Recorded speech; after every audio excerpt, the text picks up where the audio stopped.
Hey guys, welcome back to the show. It's your girl Sarah right here on Relax Radio, and I'm super excited to be here because we're having a beautiful and not beautiful, but essentially a very informative and amazing conversation with regard to what is happening, not just here in the United Kingdom, but in fact all over the world as well. All right, so don't be afraid to share your thoughts. Don't be shy to share your thoughts and your opinions with me because that would be absolutely amazing, and I would love to hear what you have to say with regard to what is happening in the world. All right. So don't forget to share your thoughts. Don't forget to share your opinions because that would be absolutely amazing. All right. Now, before we actually head into this conversation, I want to very quickly remind you that you can, in fact, be a part of the show. All right. So don't forget to call me on 078 share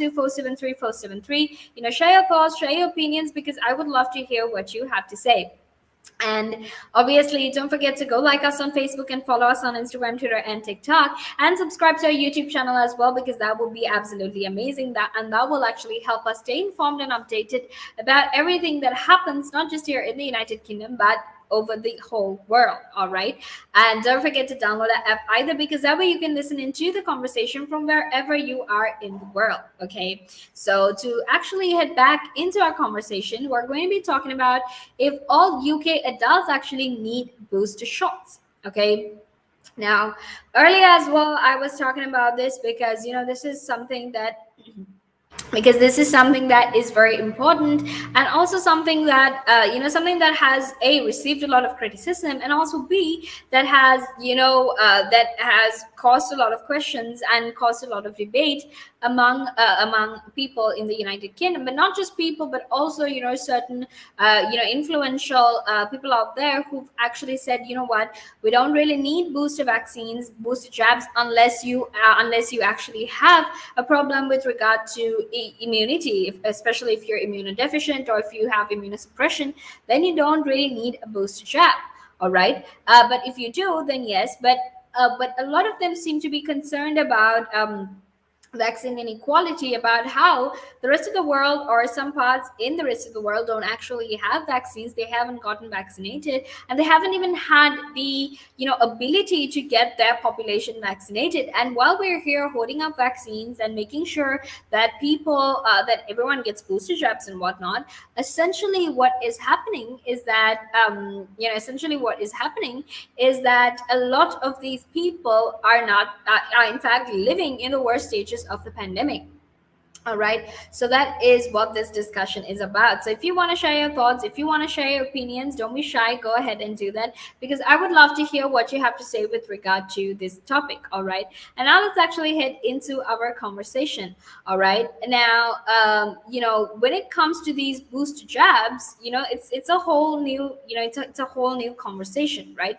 Because there are many rich countries that are considering offering people an additional COVID jab, but are these jabs actually necessary? And the short answer is, in fact, is that it's unclear. Right now, preliminary data has actually shown that people do experience a fall in protective antibody levels weeks and months after getting their jabs, particularly against this highly infectious Delta variant. All right.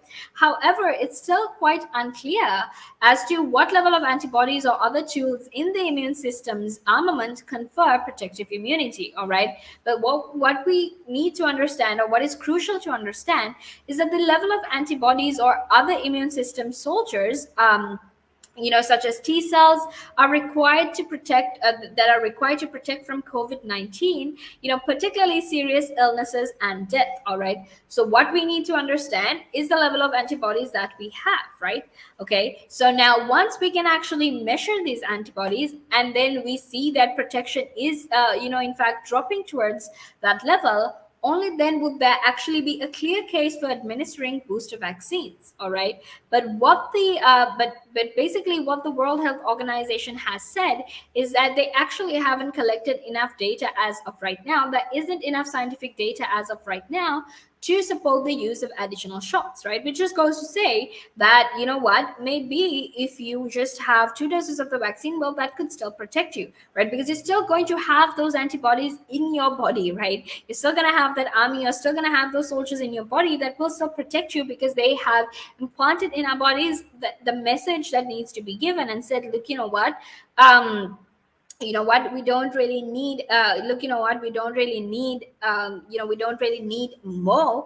We have enough immunity as it is, and that is what we need to keep in mind. All right, now make sure you stay tuned, because we're going to head into a small break, and after that we will be back to discuss this more. But until then, make sure that you stay tuned.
Welcome back to the show. It's your girl Sarah right here on Relax Radio.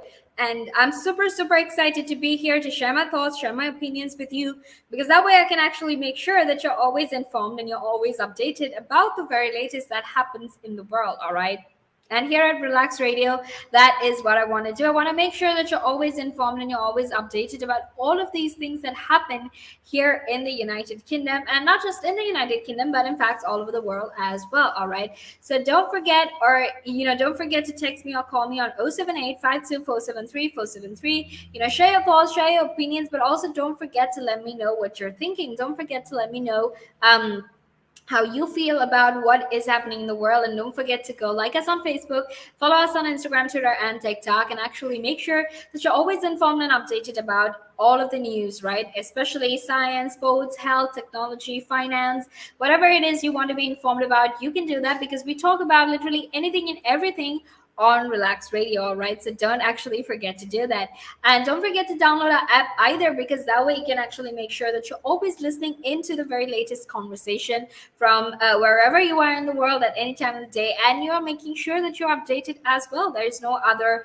better way for you to do that than actually by tuning to Relax Radio. All right, and now let's actually head back into our conversation, because we're going to be talking about whether all UK adults actually need booster shots. All right. So to actually head into that conversation, now we were talking about how many rich countries are in fact considering, offering booster shots to adults, offering booster shots to, people who are considered, people who have immunodeficiency, people who have immunosuppression, to essentially make sure that they are much, much more protected than normal people who don't have any immunosuppression issues, or who even have immunodeficiency, right? And now we have this whole question, of course, because there are so many countries in the world with additional COVID vaccine stocks, as to whether booster shots need to be given.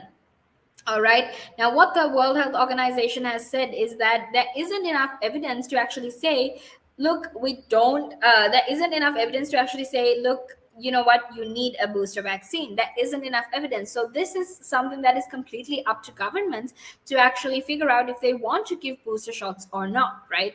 And a lot, I mean, with, if anything, with regard to booster shots, if anything, that has been recommended for people with a certain underlying conditions that have weakened immune systems, right? And the response to initial shots is far from optimum. So in those cases, the argument for booster jabs can actually be made, right? And then another question that we have is that, you know what, should different vaccines be given as booster jabs, right? What exactly, and if we're going to give different jabs, then what exactly are the kinds of jabs that we can give, right? Now the jury is in fact still up. If you think about it, they're still, they're still figuring out the hows and whens and whys of it, basically. Now generally it's actually thought that the different technologies underpinning the jabs actually allows the immune system to be presented with the same target, but in a slightly different way, right?